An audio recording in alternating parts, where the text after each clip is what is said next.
you, honestly, I will love it if we beat them. Love it.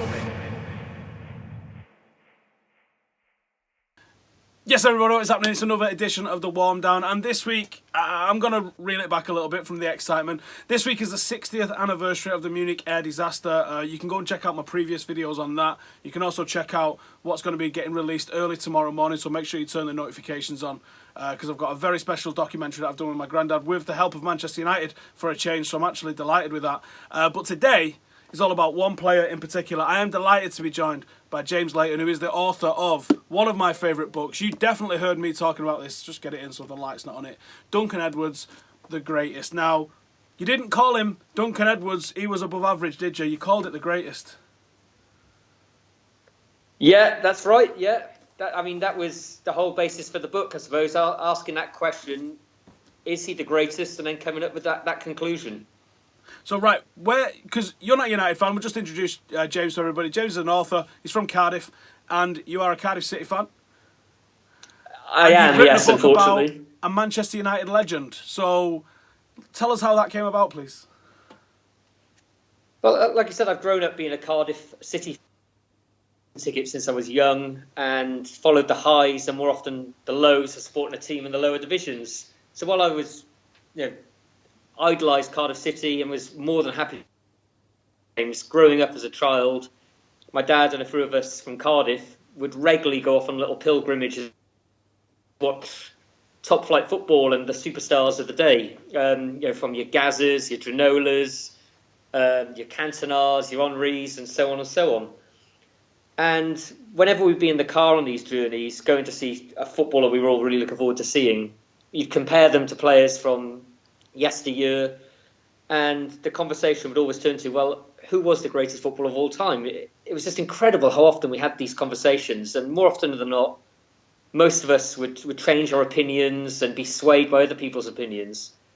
But my godfather, who throughout the 1950s watched a lot of United games, and he's watched a hell of a lot of football, not just in the UK but all over, and he never ever changed his opinion. He would always say, it was Duncan Edwards. Duncan Edwards was the...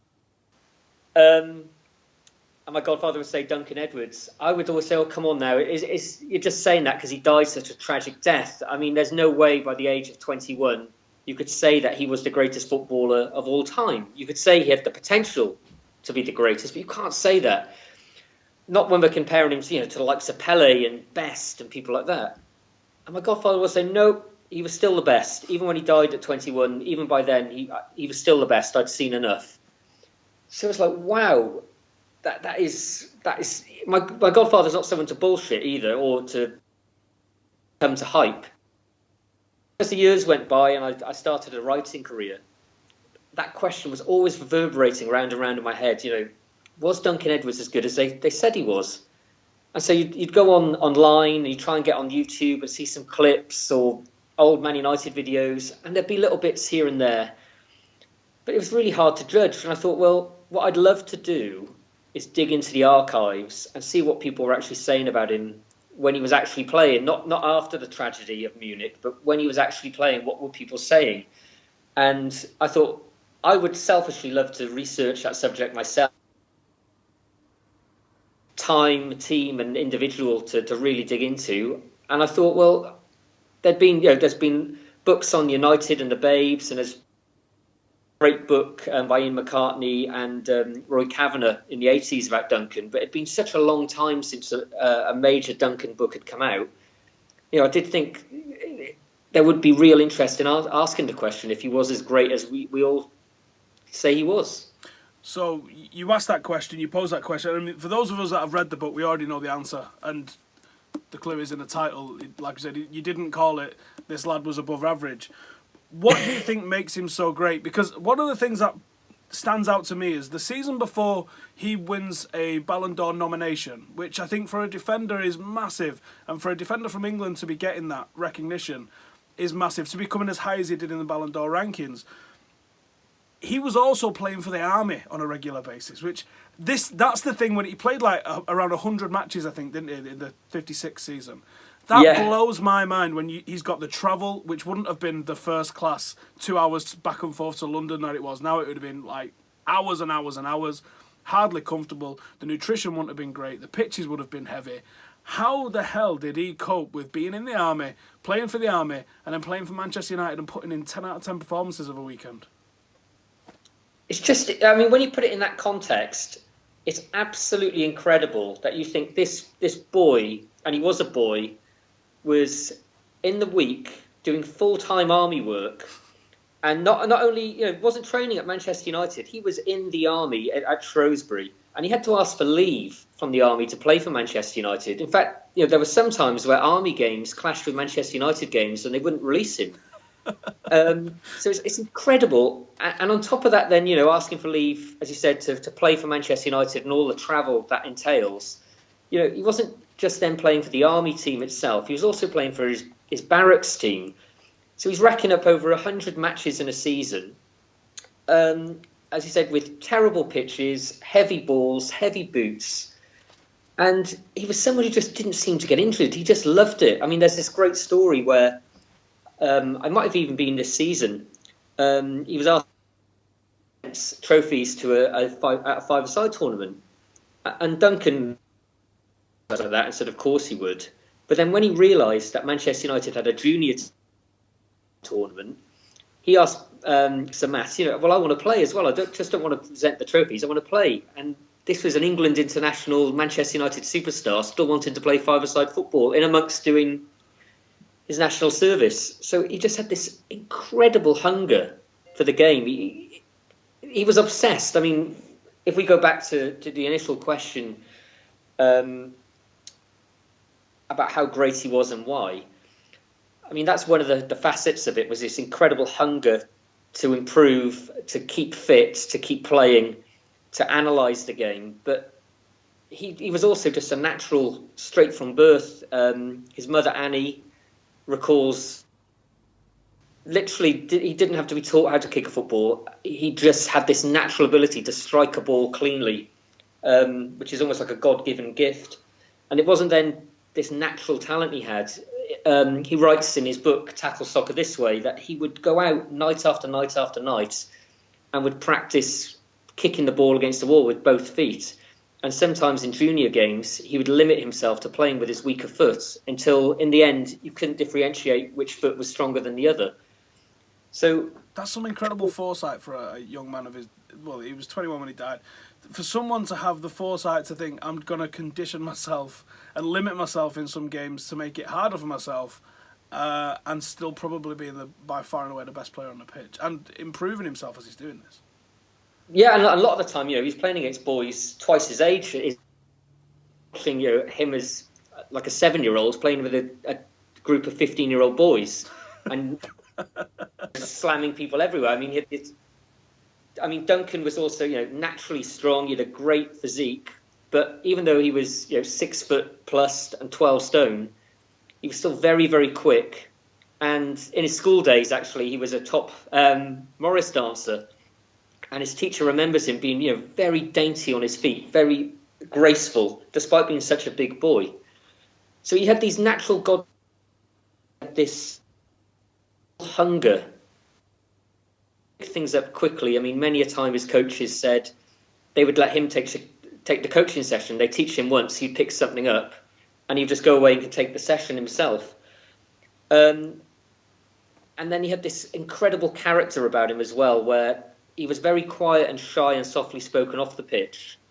But on the pitch, he just had this will to win, this leadership. People would look up to him on the ball. He could play. I think the main thing about Duncan, which everyone talks about, and it's true, is the variety of positions he could play in. For Manchester United, I think I'm right in saying he played in every single position, even in goal, in the Charity Shield. Roy Wood got injured, he had to go off, and Duncan went in goals for 10 minutes and kept a clean sheet. And you read, certainly in the youth team games, when Duncan came into the club and they won 3 youth cups, you read the reports, and it's just unbelievable the amount of playing at the back, and they'd need a goal, and they'd send him up front, and he'd I think I'm right in saying it was Chelsea in the semi-final of the Youth Cup. And Jimmy Murphy was conscious before the game that the players were just looking to Duncan a bit too much. They weren't taking responsibility. So before the game, Jimmy said to the team, listen, guys, you're all... Bobby Charlton was in the changing room. Why don't you take responsibility yourselves? Pass the Duncan. But, you're all good players here. You don't need to look to him all the time. So anyway, United were apparently 1-0 down at half-time, and Murphy went crazy and said, forget what I said, just pass the ball to Duncan at every single opportunity. And Duncan went out there, and I think he scored 2 goals, and United won the game. That pattern repeated itself into the first team, into his time with the England national team. He could go anywhere, centre-back, on the wing, centre midfield, up front, wherever he was needed. And he was world-class. He was The connection keeps dropping out, so apologies everybody, but I'm not going to interrupt James as he's talking it, because this is some fantastic insight. You actually open the book talking about the different positions that Duncan might have played, almost projecting what might have happened if Munich hadn't have occurred, but what England would have done in Chile, what England might have done in '66, and then even I think in Mexico as well, talking about, and I think you've got him painted in a different position in each of those World Cups, and obviously talking up England's chances. Would we have seen Bobby Moore? Would we have seen him captain in England? What do you think was so special about him that made him play in all these positions? And where do you think his best position was? Because it seems like left half was where he was most favoured. I think when he was playing for United, he predominantly played left half.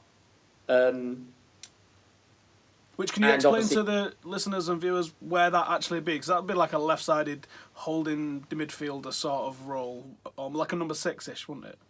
The formations are changed now, so it's hard to almost visualise now. But obviously it's on the left side, and apparently it involved a tremendous... It's almost like a wing-back, I suppose, because when you read about that position, it involved a tremendous amount of stamina, just getting up and down those muddy pitches. So that was predominantly his position in the United team. But as you said, he played in every position anyway. And as his career progressed, it's interesting when you speak to people or you read interviews, what people project where he might have ended up. A lot of people have suggested he would have been a tremendous John Charles leading the line. He could have been a great centre forward. But most people seem to say by World Cup he would have grown into this dominant ball-playing centre-back. And then there's the fascinating question which I raise in the book. The 1966 World Cup, Duncan would have only been 29 years old. So it's likely he would have played probably at centre-back alongside Bobby Moore, which would have meant Jack Charlton would have missed out. Of course, there's also the question if Mark Jones had lived. He would have been a similar age to Duncan, and there's every likelihood Mark Jones and Duncan would have played centre-back for the England 1966 World Cup team, and we wouldn't have heard of Jack Charlton or Bobby Moore. Just for instance, if it was Duncan and Bobby Moore playing there, when Jimmy Greaves got injured in the tournament, there's the argument there he might have been the one to move up Jeff Hurst's place, and then Jack Charlton would have come in the team. So we would have never heard of Jeff Hurst and his hat-trick then. I mean, that's the level of player we're talking about. And then, of course, we're just talking about 1966. England, one of the favourites for the 1958 tournament. Just before that tournament, they'd gone to Berlin and they'd beaten West Germany, the reigning world champions in Berlin. England beat 3-1. And Duncan apparently was not only what is regarded as one of the greatest goals ever seen on German soil, and thankfully you can watch it on YouTube. He could just pick it out in the grainy footage. He picks up the ball in midfield and he weaves past a few of them. Yeah, and then he just slams this ball in the top corner. And they called him Boom Boom. He'd been a hero there. He played there for England B team and for United in pre-season, and he'd always delivered when he was in Germany. So when he would turn up at the airport, he'd be mobbed, which he was very... Just for England, for instance, they beat the world champions West Germany in Berlin, and they were the 1954 champions. In the same month, England then beat Brazil at Wembley 4-2, and Duncan again was man of the match. And Brazil, of course, would go on and win the '58 World Cup. So England were favourites just because of Duncan. There was, of course, Tommy Taylor, there was Roger Byrne, Bobby Charlton was part of the squad. So Munich ripped the heart out of the 1958 England World Cup squad just on the eve of the tournament, really. So England could have quite conceivably won in '58. In '62 in Chile, not only would you have had obviously Duncan, Roger Byrne, Tommy Taylor, Bobby Charlton would have come into his own as a world-class footballer by then. Mark Jones, Eddie Coleman, David Pegg. I mean, the Babes would have been the backbone of that England team in '62, '66. Might have even had another one that had come through by then. But I'm sure there would have been, yeah. And even into 1970, a lot of the Babes would have still been playing. And for England, you mean they would have been serious contenders in all of those World Cups. But for Manchester United, you think of the Babes. They reached 2 European Cup semi-finals back to back. They would have dominated Europe. There's no doubt that it would have been them and Real Madrid. They would have certainly won more than the one European Cup in '68. And you think that backbone of the Babes team, and you suddenly add in George Best and Dennis Law and Nobby Stiles and the other great players of the '60s, it would have taken your breath away. United would have just dominated Europe and England.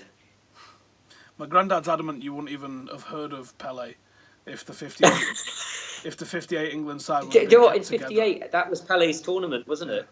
Everyone regards that as Pelé's tournament, but really it would have been. I mean, Pelé was a 17-year-old then. Duncan would have been 21, and no doubt coming off United quite conceivably could have won the double that year, but for Munich. Treble. Lost the Obviously, FA Cup they were in the final. semi-finals. They could have won the treble back in '58. Sorry, so it could have been the Duncan Edwards year. And tragically, that summer as well, he was due to marry his fiancée Molly Leach, and they were buying a house together. So it's just a tragedy that the summer of 1958 was set up to crown Duncan personally and professionally, 21 years of age, the greatest footballer of his generation, perhaps the greatest footballer we'd ever seen. And we were robbed. What was the source material saying when you went and looked at it? What's the journalist of the time? Was there opinion pieces then, or was it more match report type stuff? It was lots of match reports. In fact, bear with me, I've made some notes this afternoon from the book because I thought it'd be good to look at the match reports. And I should actually say, I wrote this book now 6-7 years ago, and I haven't read it since. And purely, I do that with most of my work back for two reasons. One, you've read it so often by the time it's actually published, you've probably read it 150 to 200 times, so you think, right, I've had enough of that. Secondly, of course, when you reread your work, you always hate it, and it makes you cringe rereading it back. But the only reason I haven't reread it is it's just so upsetting. Just the story. I was reading it this afternoon, the Munich chapters in particular. It was the hardest book I've ever written and probably will ever write, because you become so connected to everyone involved. Little Eddie Coleman seems such a fascinating character. Tommy Taylor on the town with him. You really, when you're writing the chapter where you're killing them off, you almost feel guilty writing the chapter. You don't want to finish the book. It was horrendous to write. Really, it really was. And even now, just reading it back, it brought it back. So it was hard to write. It's just a tragedy, which is empowering. I made notes this afternoon just to flag up some of the match reports that were being said, some of the highlights.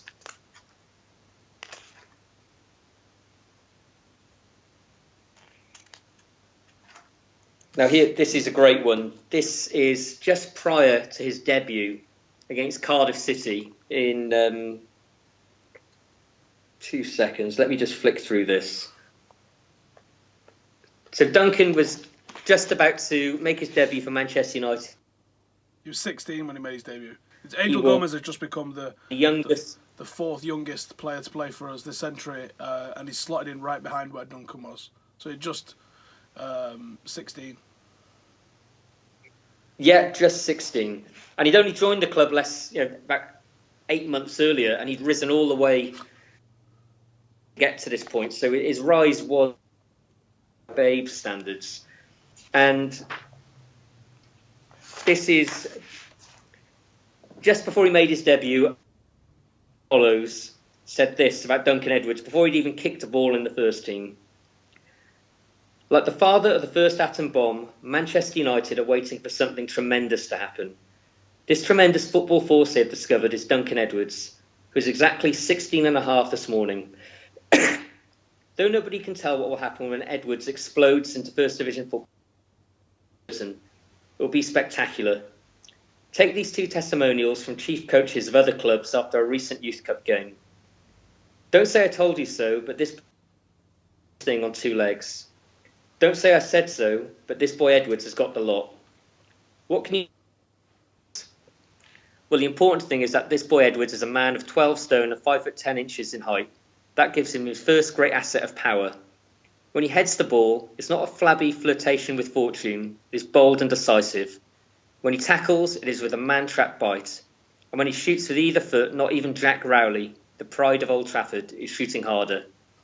Add to this body swerve and bravery and the sixth sense in tight corner that distinguishes the truly great player, and you have a boy who has the lot. If you think this is a lot to write about a lad of 16, I can only say you obviously Edwards. I don't imagine that the tabloids of the time was prone to hyperbole. No, they weren't. They really weren't. So that just makes it even more astounding to pile on that praise on a 16-year-old who'd yet to play First Division football. Of course, he'd been the star of the show in the Manchester United youth team that season, but still, we've all seen a lot of great players at youth level who haven't gone on to carry that standard on into professional football. Absolutely. But that type of report pretty much follows Duncan throughout his entire time at Manchester United and for England. What was he made his England debut? It was 18, wasn't it? His England debut, or 19? Was he 19 or 18 with his England debut? He was 18. National until Michael Owen in 1998. I mean, and he came in the England team and they beat Scotland 7-2, and he made that position his own. As I said, he was the star of the show against West Germany and against the likes of Brazil. And he was 18 years old, just strolled into that England team. And again, this was a time, remember, when the First Division was predominantly made up of English footballers. It's not like today, where if you're English, you're probably just going to get in the squad on default. There was a lot of competition then, and generally, players just did not get into an England team before they were 21 at the very least. So for him to have made his debut at 18 and then kept his position was astounding at the time. What's the general response and the general feeling from some of the journalists that are writing about him? Are they aware this is something special as he's turning from 17, 18, 19? Are they talking about him like this is one of the best ever? Where's the trajectory gone from him being this exciting talent at 16? I mean, look, I'll just dig out one. I've just got a big star and a highlighter on this England B team game against West Germany with the England A team who beat West Germany as well. As I said, Duncan was adored in Germany, and he went there with the England B team. So let me just find this report.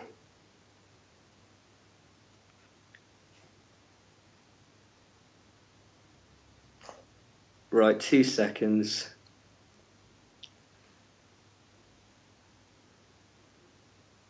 So this was Desmond Hackett after England B beat West Germany. Already man-sized and carrying a football brain to match, this Edwards is going to become the he's even got down to serious shaving. He was of the Germans. Oh, start that again, mate. In Germany, he's tackling. Sorry, so this was Desmond Hackett of the Daily Express reporting on Duncan's performance for the England B team against Germany. Already man-sized and carrying a football brain to match, this Edwards is going to become the terror of the He was certainly the despair of the Germans. In Germany, his tackling put the Continentals completely off their game. He hit it really hard and accurately to his colleagues. And 2 secs, let me just find another one. I mean, what I should emphasise as well, during this period when he's playing for Manchester United, the United youth team, full of the babes, went to Zurich to play in a youth tournament against the best.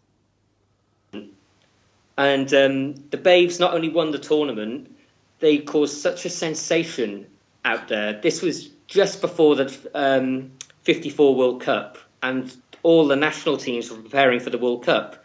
The Brazilian national team went to watch the Busby Babes youth team play.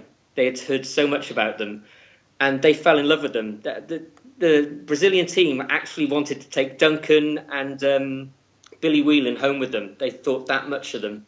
And Duncan actually played the entire tournament at centre-back. And in the final, Matt Busby decided to play him up front, and he scored a hat-trick in the final. I mean, it's just like Roy of the Rovers.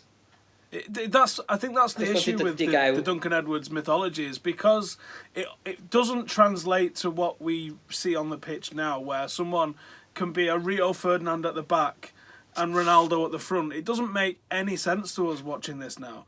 The only player that I could think may come close to him is maybe like someone of Rooney's sort of temperament, where you think that you could probably put them anywhere and they'd want to do it. But it sounds like Duncan had a better touch than Rooney. I mean, this is a great... this Manchester even talking about Duncan and all the positions. I've said it before and I repeat it, that Duncan Edwards is certain to be England's future captain. Chief problem is where to play him. He is a brilliant wing half-back, but can adapt himself to centre-half, and now both United and England realise his possibilities in attack. Should be played. United did so well at Huddersfield last weekend, and that is why England B won so handsomely at Clyde. One international player told me that Edwards might get too heavy. He may be correct in his belief, but I recall that Frank Barson, a former United centre-half, was stones too heavy when he returned at the start of the season, but he always succeeded in have affected his play. We cannot escape from the fact that Duncan Edwards is the greatest young player of his age. I know we had our Bastins, Carters and Dohertys and others, but I rank Edwards as the best young player I've ever seen. It seems to be a hell of a lot of... Yeah, I think that says it all. Yeah. I think the quote that always stood out to me is Bobby Charlton himself. He says, "There's only one player made me feel inferior." And when you think of Bobby Charlton's career and you think back to what he achieved and what he won, I mean, his is a Roy of the Rovers career. Munich survivor, Busby Babe, wins the FA Cup, the league titles with Manchester United, the World Cup with England, the European Cup 10 years after Munich as captain for Manchester United. He finishes his England career as leading scorer, his United career as leading scorer and record appearances. And he goes, "Yeah, but I was never as good as Duncan Edwards was." And he goes, "I've shared a picture with Pele, Bobby Moore, George Best, Dennis Law, and Duncan Edwards is head and shoulders above all of them."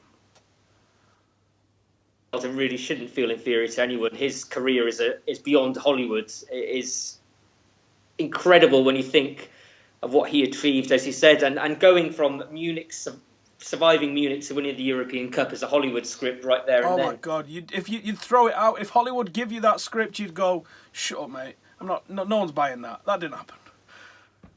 Not in the manner it happens." Sometimes it amazes me, actually. There's never been a film made about.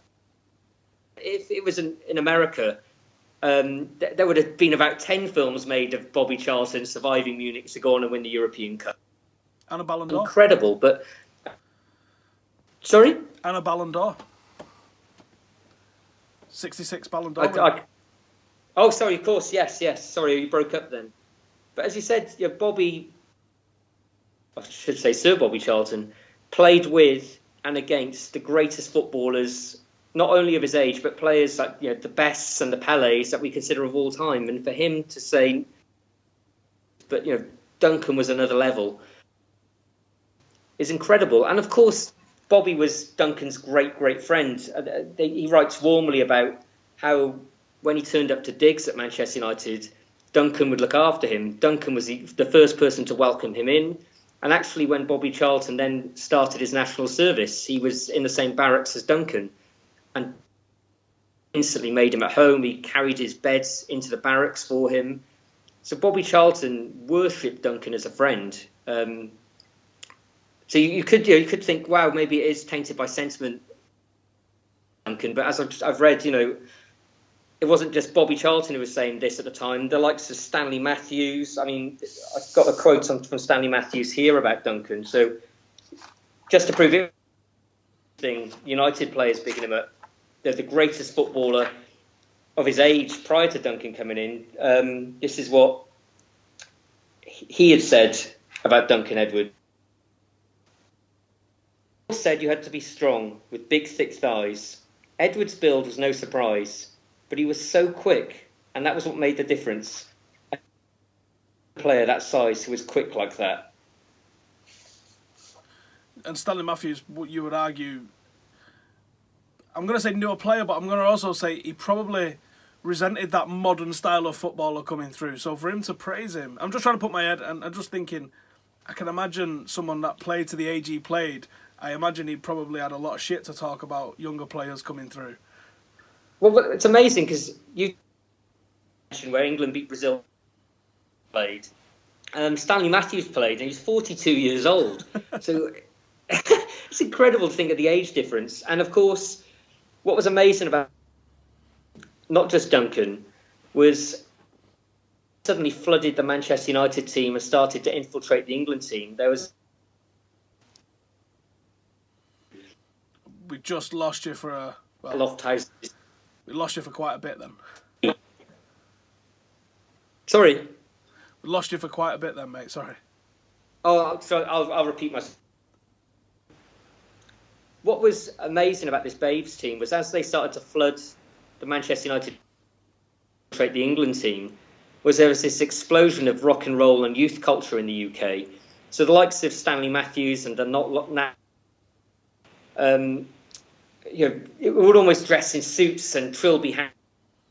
The likes of women turning up and hair, and suddenly the vernacular of the age changed, and the Babes rock and roll the day. The football team, I think I'm right in saying that, suddenly had girls turn up screaming. Before George Best, there's lots of reports of girls turn up screaming at the Babes because they looked cool. They didn't look like your Stanley Matthews or people's fathers. They all looked cool. They looked like they could have been rock and roll stars. I remember my granddad saying that. They used to wear white Macs with the collars turned up, and they used to wear a trilby at a bit of an angle because they was a bit off it a little bit. And yeah. I can get it. I can't picture it, but I can get it. There was another one I was going to ask you. If Duncan was a modern day player, who do you think we could compare him to?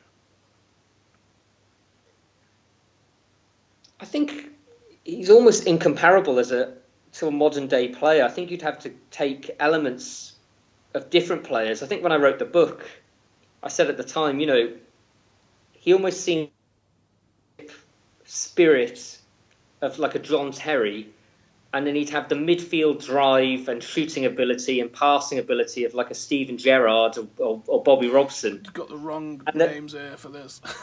I know, yeah. I thought then that's why I threw in Bobby Robson. Brian Robson, I should say. Yeah, we'll say Brian Robson instead of Gerrard, and then almost leading like a Wayne Rooney in his prime. He just seemed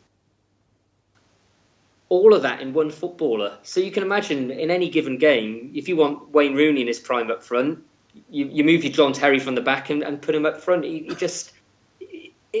was world class in every position, so they say, which, today we're very fortunate to live in the age of Ronaldo and Messi, who in their specialised positions are probably the greatest of all time. They're just incredible. But can you imagine Ronaldo or Messi playing in or centre midfield and being world class? They'd probably be very good, but that Duncan proved he could do it. And there's not many players throughout the history of the game who can do that. Do you know what, James? This has been fantastic. I wish I could go on longer, but I think the connection's killing us a little bit. So what I'll say is, instead of revealing all the secrets, go buy the book. I'll put the link in the description below. James, where can people find you? Hello. Let's see, that's why we need to do that. Right, James, where can people find you? You can get me on Twitter, 1927. Say that again, we lost that's where you. I'm generally to be found. Ironically. Oh, well, yeah, you can find me on Twitter. That's where you'll generally find me, James Leighton. And nowadays you could probably get the book on Amazon rather than in bookstores because it's been out quite a while. So yeah, you can track it down on Amazon. I'll bang a link to his Twitter in there because I don't think we got a single one of those where he managed to say what it was. So his link for his Twitter is in the description. Go and tell him you've listened to the podcast and tell him what you think of the book if you've bought it as well. So thanks to you guys for watching. Thank you to James for joining me. This was great. And thank you for writing such an absolutely fantastic book. Thank you, Stephen. There is not enough good original content like this that you can get to really find out for yourself about what Duncan was like. James has done all the legwork. Spend like 10, 12 quid and go and get yourself a copy of this and see what he's been saying as well. So James, thank you. Thanks to you guys for watching. Thank you very much for having me. It's been a pleasure. Go check out some of the other Munich stuff that we've done with my granddad and that, and bang the notifications on, as I said, because tomorrow there's a really good video coming out which you guys don't want to miss. Thanks for watching. We'll see you in a bit.